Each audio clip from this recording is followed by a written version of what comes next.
ایک شخص نواسۂ رسول حضرت امام جعفر صادق کی بارگاہ میں حاضر ہو کر کہنے لگا، اے امام، میں آپ کے پاس ایک سوال لے کر حاضر ہوا ہوں۔ حضرت امام جعفر صادق نے فرمایا کہ پوچھو، کیا پوچھنا چاہتے ہو؟ اس شخص نے عرض کی، امام صاحب مجھے یہ بتائیے گا، الو ہمیشہ پریشان رہتا ہے، یہ ہمیشہ ہی ویران جگہ پر رہنا ہی کیوں پسند کرتے ہیں؟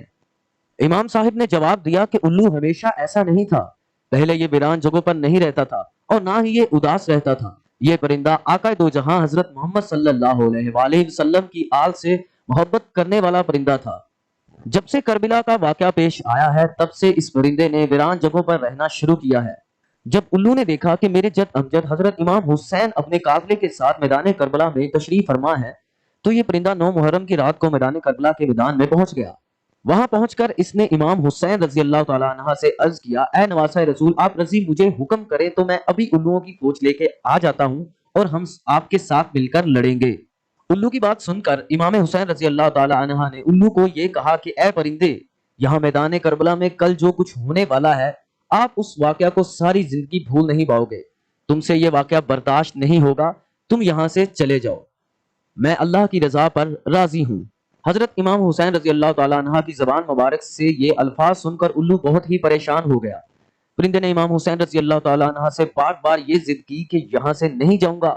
الو کے بار بار ضد کرنے پر مولا حسین رضی اللہ تعالیٰ عنہ نے اس الو کو میدان کربلا میں رکنے کی اجازت دے دی۔ اس طرح الو نے تمام واقعہ اپنی آنکھوں سے دیکھا کہ یزید کی فوج نے امام حسین اور اس کے جان نشینوں کو کس طرح سے شہید کیا، آل محمد صلی اللہ علیہ وآلہ وسلم کی اولاد کے ساتھ یزید نے کیا سلوک کیا۔ الو نے سب شہیدوں کو شہید ہوتے ہوئے اپنی آنکھوں سے دیکھا تھا۔ جب شہیدوں اور حضرت امام حسین رضی اللہ تعالی عنہ کے سر مبارک کو بدن سے جدا ہوتے ہوئے دیکھا، حضرت محمد صلی اللہ علیہ وآلہ وسلم کی آل پر یزیدی فوج کا ظلم اپنی آنکھوں سے دیکھا، کس طرح سے امام حسین رضی اللہ تعالی عنہ نے سر مبارک کو بدن سے جدا کیا، کس طرح سے انہوں نے امام حسین رضی اللہ تعالی عنہ کے جسم مبارک کو اذیتیں دی۔ جب یہ سب کچھ ہو رہا تھا تو الو یہ سب کچھ دیکھ رہا تھا۔ یہ سب واقعہ دیکھنے کے بعد الو کے دل و دماغ پر انسانوں کے لیے نفرت پیدا ہو گئی۔ الو نے یہ واقعہ آ کر اپنے تمام خاندان کو سنایا۔ اس دن کے بعد الو کے دل میں انسانوں کے لیے نفرت کے سوا کچھ نہیں رہا۔ یہی وجہ ہے کہ الو نے اپنے آپ کو انسان سے دور کر لیا ہے، جہاں پر انسان اس کو دیکھ بھی نہ سکے۔ الو حضرت محمد صلی اللہ علیہ وآلہ وسلم کی آل سے بہت ہی محبت کرنے والا پرندہ ہے، لیکن لوگ اس پرندے کو منحوس سمجھتے ہیں۔ آج کل لوگوں کا یہ خیال ہے کہ اگر ہمارے گھر کے آس پاس بھی الو بول دے تو ہم پر کوئی نہ کوئی مصیبت آ جائے گی۔ اگر الو کسی کی چھت پر آ کر بولیں تو اس کے ڈر سے اپنا گھر بار ہی چھوڑ دیتے ہیں کہ ہمارے گھر کے اوپر الو آ کر بیٹھ گیا ہے، ہمارے گھر کوئی آفت آ کر رہے گی۔ ہمارے دوستو، الو کو منحوس کہنا جاہلانہ سوچ ہے۔ الو کے بولنے سے نہ تو آپ کے گھر میں کوئی آفت آتی ہے اور نہ ہی کوئی پریشانی آتی ہے۔ یہ تو بیچارہ معصوم سا جانور ہے، اس کے بولنے یا نہ بولنے سے انسانی زندگی پر کوئی فرق نہیں پڑتا۔ اس لیے دوستو، آپ اس جاہلانہ سوچ سے ہمیشہ بچ کر رہیں۔ پیارے دوستو، ہم آپ کو الو کی ایسی باتوں کے بارے میں بتاتے ہیں جس کو آپ پڑھ کر حیران ہو جاؤ گے کہ دنیا میں الوؤں کی 510 اقسام ہیں، لیکن الو کو خاص طور پر 2 قبیلوں میں ہی تقسیم کیا گیا ہے۔ نمبر 1 بارن الو اور نمبر 2 ٹریو الو۔ یاد رہے کہ دوسرے جانور اور پرندے انسان کے دشمن ہو سکتے ہیں، لیکن الو انسان کی فصلوں سے کیڑے مکوڑے اور حشرات کو جڑ سے ختم کرنے میں مددگار ثابت ہوتا ہے۔ اگر الو کو کسان کا دوست کہا جائے تو اس میں کوئی حرج نہیں ہے۔ اگر ہم الو کی عمر کے بارے میں بات کریں تو اس کی اوسطاً عمر 20 سال ہوتی ہے۔ الو اپنا گھر درختوں پر بناتے ہیں جو زمین سے تقریباً 20 میٹر کی اونچائی پر ہوتے ہیں۔ اس کے علاوہ الو ویران جگہوں اور قوموں میں بھی اپنا بسیرا بناتے ہیں۔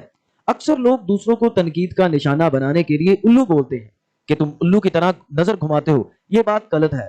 الو اپنی نظروں کو نہیں گھماتا ہے، الو تو سیدھا ہی دیکھتا ہے۔ الو اپنی گردن کو 270 ڈگری گھما کر اپنی نظر کو دوسری طرف لے کر جاتا ہے۔ الو ایک ہی جگہ پر بیٹھ کر چاروں طرف دیکھ سکتا ہے۔ اس کے پر دوسرے پرندوں کی نسبت بہت ہی ہلکے اور ملائم ہوتے ہیں۔ جب الو اڑتا ہے تو اس کے اڑنے کی آواز نہیں آتی۔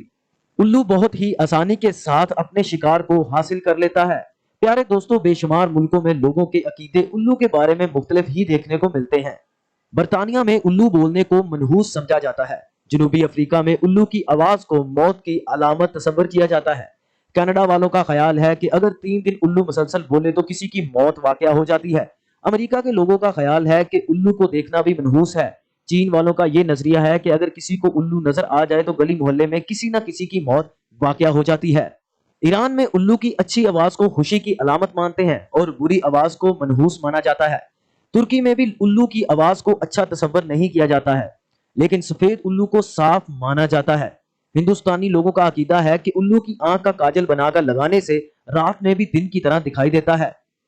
الو کے ناخن بچے کے گلے میں باندھنے سے بچے کو کبھی نظر نہیں لگتی۔ الو کے گوشت کو تعویذ میں بھر کر گلے میں باندھنے سے کسی طرح کا ڈر نہیں لگتا۔ الو کی پوجا دیوالی میں کرنے سے لکشمی جی مہربان ہوتی ہے، بے حد دولت برستی ہے۔ الو کے پر کو حساب کتاب کے بہی کھاتے میں رکھنے سے مال و دولت میں برکت ہوتی ہے۔ اب ان لوگوں کو کون سمجھائے کہ وقت سے پہلے اور قسمت سے زیادہ کسی کو کچھ نہیں ملتا۔